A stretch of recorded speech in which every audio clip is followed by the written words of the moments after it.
Bismillahirrahmanirrahim. Bonjour à tout le monde.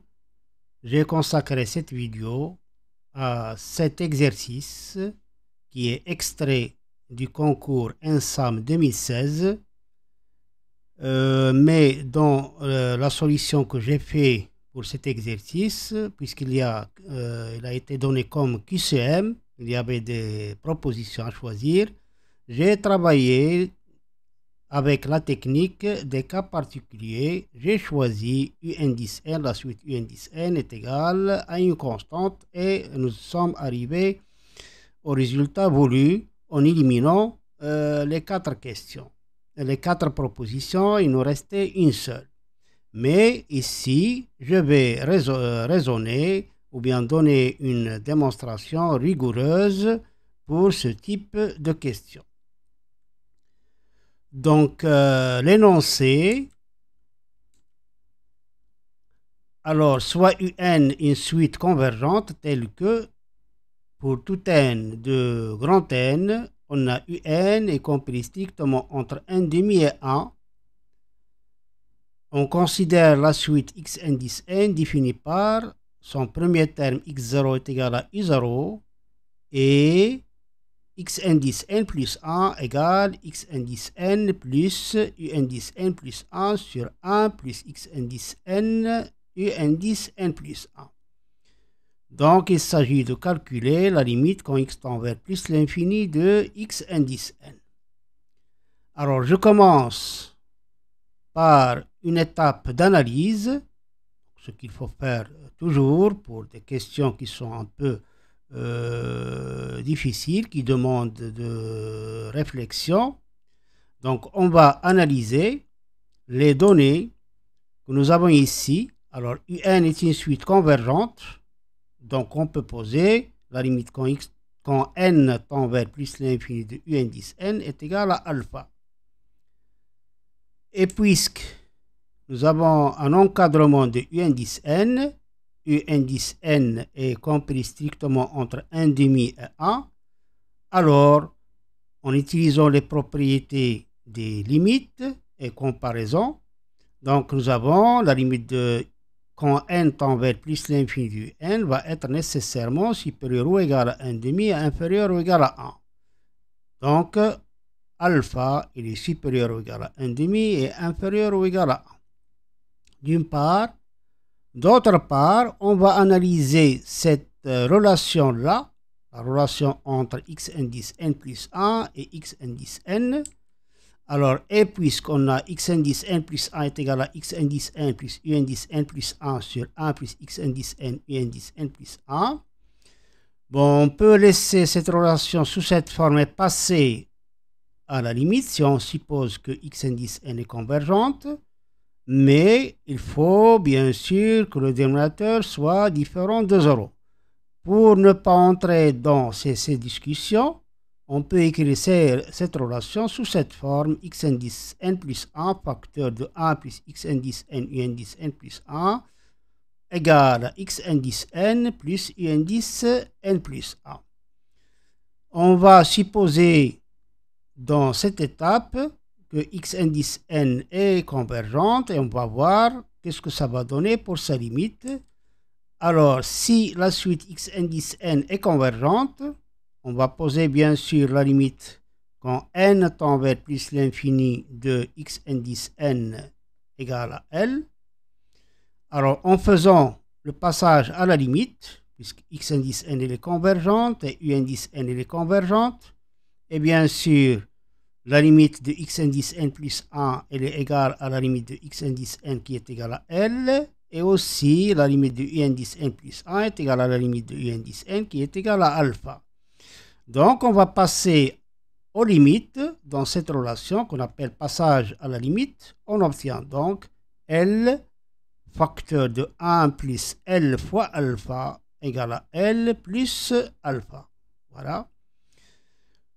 Ce qui donne donc, en développant premier membre, on obtient L plus L carré alpha égale à L plus alpha. Et en simplifiant par L, on obtient donc alpha facteur de L au carré moins 1 est égal à 0. Et nous avons alpha est compris entre 1,5 et 1. Donc, nécessairement, alpha est différent de 0. Donc, puisque alpha est différent de 0, il nous reste donc L au carré moins 1 égale à 0. Donc, L égale à moins 1 ou L est égal à 1. Voilà donc la partie de l'analyse. Si x indice n est convergente, nécessairement, sa limite va être égale à moins 1 ou sa limite va être égale à 1. Maintenant, on va faire la partie de la synthèse. Alors, nous avons trouvé donc que si la suite x indice n est convergente, on peut calculer sa limite. Alors, pour voir ça, on va étudier la convergence de x indice n. Pour étudier la convergence de x indice n, on peut voir des majorations ou des minorations de x indice n en premier temps. Alors, on va commencer par un encadrement de x indice n. Alors, une chose qui est triviale, c'est que de cette relation-là, on peut déduire que si x indice n est positif, puisque u indice n plus 1 est positif, alors toute cette expression-là est positive, strictement positive. Donc, on voit que si x indice n est supérieur strictement à 0, alors x indice n plus 1 est supérieur strictement à 0. Car u indice n plus 1 est supérieur strictement à 0. Et nous avons déjà x0 égale à u0.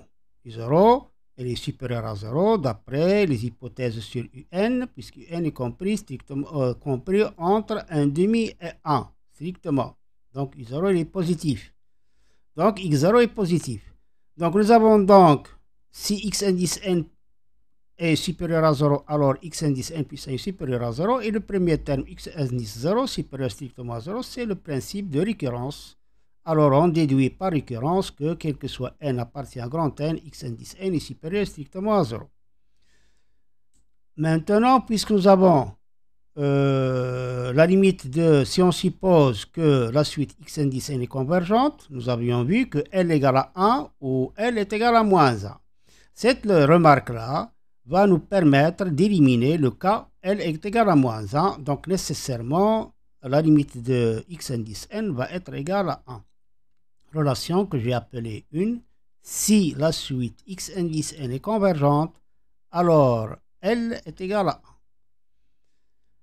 1. Premier point que j'ai appelé grand A. Grand B, on doit voir la monotonie de la suite x indice n.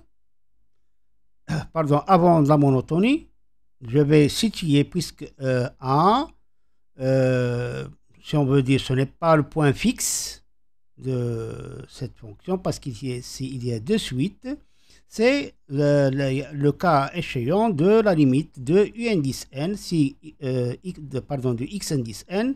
Si la suite x indice n est convergente, nécessairement L est égal à 1. Donc, on va situer x indice n par rapport à 1.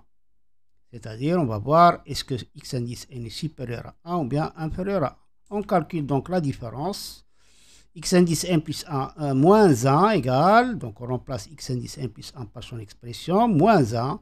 Si on fait le calcul, on trouve que si x indice n moins 1, facteur de 1 moins u indice n plus 1 sur 1 plus x indice n fois u indice n plus 1.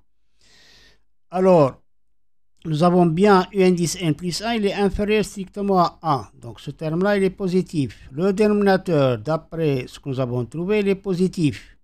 Donc, ce terme-là, 1 moins u indice n plus 1 sur 1 plus x indice n u indice n plus 1 est positif. Et par conséquence, x indice n plus 1 moins 1 a le même signe que x indice n moins 1. Donc, ce que j'ai écrit ici, donc x indice n plus 1 moins 1 et x indice n moins 1 ont le même signe, car ce terme-là, j'ai déjà expliqué, ce terme-là, il est strictement positif. On commence donc par comparer x0 avec 1. x0 est égal à u0, qui est inférieur strictement à 1. Donc, on a bien u0 est inférieur à 1, et si x indice n est inférieur à 1, alors x indice n plus 1 il est inférieur à 1. Donc on déduit par récurrence, c'est le principe de raisonnement par récurrence. Alors on déduit que par récurrence que quel que soit n appartient à grand N, x indice n est inférieur à 1. D'où l'encadrement quel que soit n appartient à grand N, x indice n est compris strictement entre 0 et 1. Maintenant, on va passer à la monotonie de la suite x indice n en calculant x indice n plus 1 moins x indice n. Donc, en remplaçant x indice n plus 1 par son expression et en faisant la différence, on obtient donc 1 moins x indice n au carré fois u indice n plus 1 sur 1 plus x indice n, u indice n plus 1. Nous avons déjà vu que x indice n est inférieur strictement à 1 et positif, donc le carré de x indice n il est inférieur strictement à 1, donc 1 moins x indice n au carré il est positif. U indice n plus 1 il est positif et le dénominateur nous avons déjà vu qu'il est positif, donc cette expression là est supérieure strictement à 0 et on déduit donc que la suite x indice n est croissante. La conclusion qu'on peut faire de A et de B, c'est que la suite x indice n étant croissante est majorée par 1, donc elle est convergente. Et d'après la relation 1, que nous avons vu, c'était si x indice n est convergente, alors nécessairement la limite de x indice n est égale à 1. Nous avons déjà vu que la suite u indice n, la suite x indice n est convergente, donc sa limite est égale à 1. أتمنى أن تكونوا قد استفدتم من هذه المعلومات وإلى اللقاء في فيديو أخرى إن شاء الله.